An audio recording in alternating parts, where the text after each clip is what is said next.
کہ اس کے منزلِ چچا نثار خٹک نے اپنے چھوٹے بیٹے اقرار خٹک کے لیے ظرف کا ہاتھ مانگ لیا۔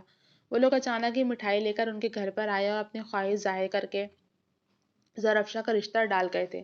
ان کے جانے کے بعد اماں وڈی کے کمرے میں وہ سارے ہی موجود تھے، بس زری کو چھوڑ کر۔ وہ جب سے ہی اپنے کمرے میں بند تھی۔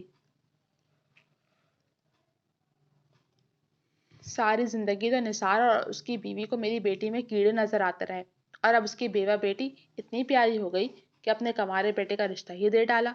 اماں وڈی غصے سے بھری بیٹھی تھی۔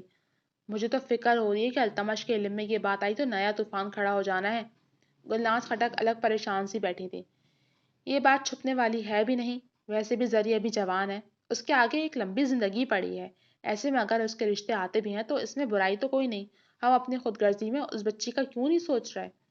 جبران خٹک جو کب سے اپنی ماں اور بیوی کی باتیں خاموشی سے سن رہے تھے، سنجیدگی سے اپنی بات کہہ کر گویا ان دونوں خواتین کو ہی شوق دے گئے تھے۔ یہ کیا کہہ رہے ہو تم جبران؟ سائم ہماری اولاد ہے، ہم کیسے کسی اور کے آنگن میں اپنا چاند اتار سکتے ہیں؟ وہ سخت برہم ہوتی انہیں غصے سے دیکھ رہی تھی، تو دوسری طرف ان کی زوجہ بھی انہیں خفگی بھری نظروں سے دیکھنے لگیں۔ مستقبل میں اگر آپ نہیں چاہتے کہ پھر زری کا کوئی رشتہ آئے تو ہمیں کوئی ٹھوس سدباب کرنا ہوگا، اور یہ بھی ضروری ہے کہ سمد بھی یہی چاہتا ہو کہ اس کی بیٹی کا دوبارہ گھر بس جائے۔ بہرحال ابھی وہ کم عمر ہے، اس کی شادی آسانی سے ہو جائے گی۔ اپنی بات کہہ کر وہ وہاں سے اٹھ کر چل دیے تھے، جبکہ وہ دونوں خواتین سناٹے میں بیٹھی رہ گئیں۔ ایک ہفتے بعد چھٹی کا دن تھا اور آج التمش بھی گھر میں ہی موجود تھا۔ شام کی چائے وہ لوگ لاؤنج میں بیٹھے پی رہے تھے، اور ساتھ ہی سائم کی شرارتوں کو بھی انجوائے کیا جا رہا تھا کہ اس وقت نثار خٹک اپنی بیوی کے ساتھ وہاں چلے آئے۔ ان کی آمد کے مقصد سے لا علم التمش ان سے نارملی ملا، اور ایک مرتبہ پھر وہ سائم کے ساتھ مصروف ہو چکا تھا۔ اماں وڈی، آپ نے تو کچھ جواب ہی نہیں دیا، ہم تو انتظار ہی کرتے رہ گئے۔ نثار خٹک کی بیوی کے ٹھنک کر شکوہ کرنے پر التمش ان کی جانب متوجہ ہوا، جبکہ اس دوران سائم منہ بسوڑنے لگا تو اس نے صوفے کے پیچھے کھڑی ملازمہ کو سائم کو دیا تھا تاکہ وہ اسے زری کے پاس لے جائے، شاید اسے بھوک لگ رہی تھی۔ آپ کس چیز کا شکوہ کر رہی ہیں چاچی؟ التمش کی سنجیدگی سے مستفسر ہونے پر گلناز خٹک کے چہرے کا رنگ ایک دم سے اڑا تھا، جبکہ اماں وڈی خود بھی پریشان ہوئی تھی۔ بس ان سب میں ایک جبران خٹک ہی پرسکون سے بیٹھے ہوئے تھے، ان کے پرسکون رہنے کی وجہ بھی جلدی سامنے آنے والی تھی۔ لو، آپ لوگوں نے اسے کچھ بتایا نہیں؟ ان تینوں کو دیکھتے ہوئے وہ حیران ہوتی گویا برا بھی منا رہی تھی۔ دراصل ہم کچھ دن پہلے اقرار کا رشتہ زری کے لیے لے کر آئے تھے۔ انہوں نے بات شروع ہی کی تھی کہ التمش نے درستگی سے ان کی بات کاٹی تھی۔ آپ کی جرت بھی کیسے ہوئی حرکت کرنے کی؟ التمش سنتے ساتھ ہی ایک دم سے بھڑک اٹھا تو وہ دونوں میاں بیوی اس کے غصے سے گھبرا اٹھے تھے۔ وہ اگر اپنے ازلی جلال میں آ جاتا تو پھر خیر نہیں تھی، ویسے بھی وہ ایک سردار ہی نہیں پاورفل انسان بھی تھا۔ مگر بیگم نثار چڑھ کر ایک دم سے بول پڑی، تو کیا جوان بھاوچ کو ایسے ساری عمر گھر میں بٹھا کر رکھو گے؟ وہ چمک کر کچھ زیادہ ہی بول گئی تھی۔ ویسے ہی سارے خاندان میں باتیں بن رہی ہیں، اور اب تو تمہارا غصہ دیکھ کر وہ باتیں بھی درست ہی لگ رہی ہیں مجھے۔ وہ بولنے پر آئیں تو بولتی ہی گئی تھی۔ کیا بکواس کر رہی ہو چھوٹی بہو، سوچ سمجھ کر منہ سے بات نکالا کرو۔ اماں وڈی کا جلال اود آیا تو وہ کچھ دبکی تھی، جبکہ التمش انہیں خون آشام نظروں سے دیکھ رہا تھا۔ چاچو، اپنی بیوی کو حد میں رہنا سکھائیں، ورنہ یہ نہ ہو کہ آپ خاندان سمیت یہاں سے بے دخل کر دیے جائیں۔ اٹھ کر کھڑے ہوتے وہ اب ایک سردار کی طرح ان سے مخاطب تھا، جبکہ نثار خٹک نے گھبرا کر اماں وڈی کی جانب دیکھا تو انہوں نے غصے میں چہرہ پھیر لیا تھا۔ چلو تم یہاں سے، منع بھی کیا تھا مگر تم اور تمہارا بیٹا باز نہیں آئے۔ نیچی آواز میں وہ ان پر برہم ہوتے ان کا ہاتھ پکڑے وہاں سے لے جانے لگے تھے کہ ٹھہرو نثار۔ جبران خٹک کی سرد آواز پر ان دونوں کے اٹھتے قدم رک گئے تھے۔ آج تم آئے ہو اور کل کوئی اور ہوگا، مگر میں نہیں چاہوں گا کہ کوئی بھی انسان میرے گھر کی ہونے والی بہو کا رشتہ لے کر چلا آئے۔ اسی لیے سن کر جاؤ اور سارے خاندان کو بھی بتا دینا کہ 2 دن بعد جمعے کے روز التمش اور ظرفشا کا نکاح ہے۔ جو دل سے دعا دے بس وہی اس نکاح میں شامل ہو۔ ان کے حتمی سنجیدہ انداز پر باقی سب کی بھی جرت نہیں تھی بیچ میں بولنے کی، یہاں تک کہ التمش بھی ان کے فیصلے کو خاموشی سے سن کر سر جھکا گیا تھا۔ بہرحال جبران خانزادہ درست کہہ رہے تھے، سائم ان کا خون تھا، اور آج نہیں تو کل سمد اور ممتاز دورانی اپنی بیٹی کی شادی کرنا چاہتے تو وہ لوگ انہیں روک نہیں سکتے تھے۔ ایسے میں جبران خٹک کا یہ فیصلہ بالکل درست لگا تھا۔ بالکل درست لگا تھا اسے، جبکہ دوسری طرف جب اس بات کی خبر زرفشاں کو پہنچی تو وہ ہتے سے اکھڑ گئی تھی۔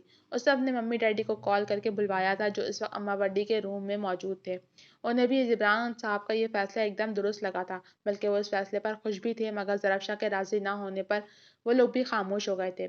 جبکہ زری، جس نے ابھی تک اس حویلی کو ہی اپنا سب کچھ مانا تھا، اس نے پل میں اس حویلی کو چھوڑنے کا فیصلہ لے لیا تھا۔ مختصر ضروری سامان پیک کر کے وہ اپنے گھر والوں کے ساتھ جانے کو بالکل تیار تھی۔ وہ اس وقت نہ کسی کی کچھ سن رہی تھی نہ سمجھ رہی تھی۔ ایسے میں بس ایک ہی شخص تھا جو اسے روک سکتا تھا، وہ جو اوپر اپنی اسٹڈی میں ضروری کام نمٹا رہا تھا۔ اماں وڈی کے کہنے پر ملازمہ دوڑی دوڑی اس کے پاس جا کر سارا ماجرا کہہ سنائی تو وہ پل میں وہاں سے نکلا تھا۔ اسے علم تھا کہ زری ضدی طبیعت کی مالک ہے، لیکن وہ بھی التمش خٹک تھا، جو چاہتا تھا وہ کر کے ہی دم لیتا تھا۔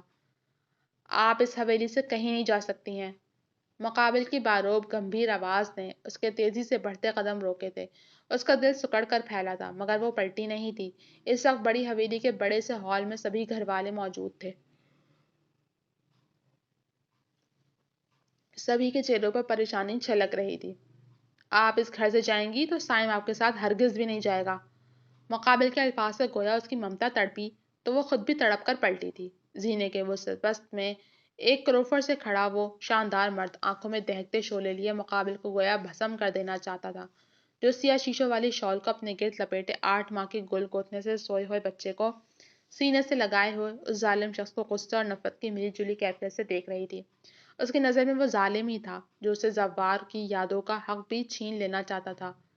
سائم میرا بیٹا اور میرے شوہر کی آخری نشانی ہے، اور جہاں میں جاؤں گی میرا بیٹا بھی میرے ساتھ ہی جائے گا۔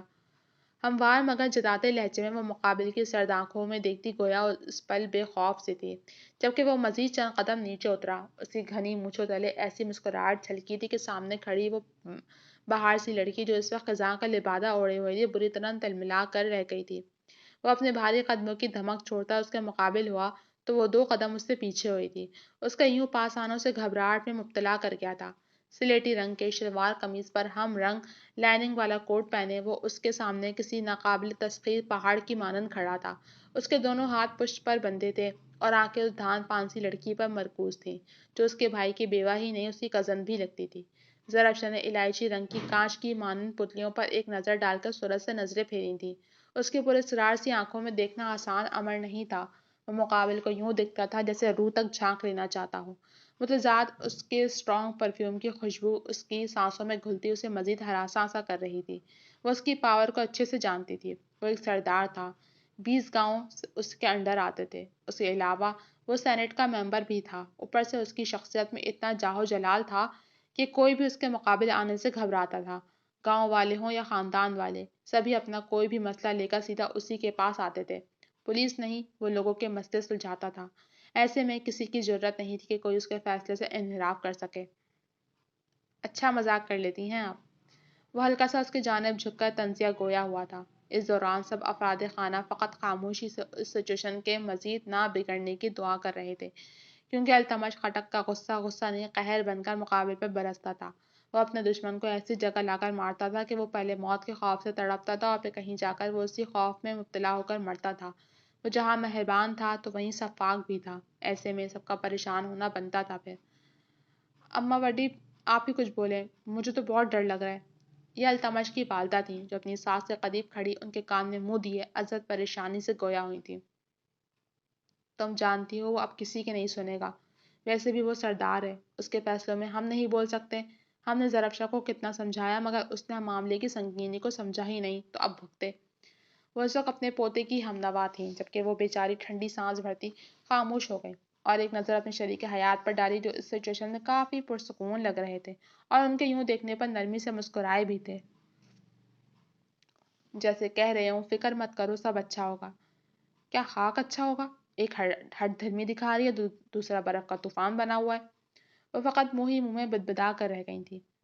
پھپھو جانی، آپ اپنی بیٹی کو لے کر جا سکتی ہیں، اس نے نرم گوئی سے کہتے ممتاز دورانی اور سمت دورانی کے پریشان چہروں کو دیکھا اور دوسری نظر اپنی ملازمہ پر ڈال کر اسے اشارہ دیا تو پلک جھپکنے کی دیر تھی کہ سویا ہوا سائم اپنی ماں کی گود سے اس کی گود میں منتقل ہوا اور دوسرے ہی لمحے وہ کسی چھلاوے کی طرح منظر سے غائب ہو چکی تھی۔ جبکہ کچھ لمحے لگے زرفشا کو سمجھنے میں کہ اس کے ساتھ کیا ہوا ہے اور پھر وہ بری طرح تڑپ اٹھی تھی۔ سردار التمش خٹک، میرا بیٹا واپس کرو مجھے۔ سوکھے پتے کی مانند لرزتے وجود کے ساتھ وہ چند قدموں کا فاصلہ سمیٹتے اس کے مقابل آتی شیرنی بنی دھاڑی تھی۔ وہ ہمارا خون ہے۔ ہمارے گھر اور رشتوں کے ہوتے ہوئے میرے بھائی کی اولاد کسی اور کے گھر ہرگز بھی پرورش نہیں پائے گی۔ یہ تو آپ کو بڑوں کا فیصلہ ماننا ہوگا، ورنہ آپ یہاں سے خالی ہاتھ ہی جائیں گی۔ وہ گویا ہرگز بھی رحم کرنے والا نہیں تھا، یہ اس کے ہر انداز سے واضح تھا۔ ضرب بے دم سی وہیں اس کے قدموں میں بیٹھی تو وہ کئی قدم اس سے دور ہوا تھا۔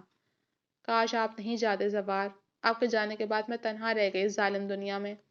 اس حویلی کے در و دیوار نے ایک مرتبہ پھر ضرب شاہ کے نوحے سنے تھے، جبکہ سردار التمش خٹک لمبے لمبے ڈگ بھرتا وہاں سے نکلتا چلا گیا تھا۔ ضرب شاہ کی ماں تیزی سے آگے آئی تھی اور ان کے ساتھ ہی التمش کی ماجی بھی تھی۔ ان دونوں نے ہی اسے آگے بڑھ کے سنبھالا تھا۔ جی تو جناب، اب تک صرف اتنا ہی۔ کیسی لگی آپ کو ایپیسوڈ؟ امید ہے پسند آئی ہوگی۔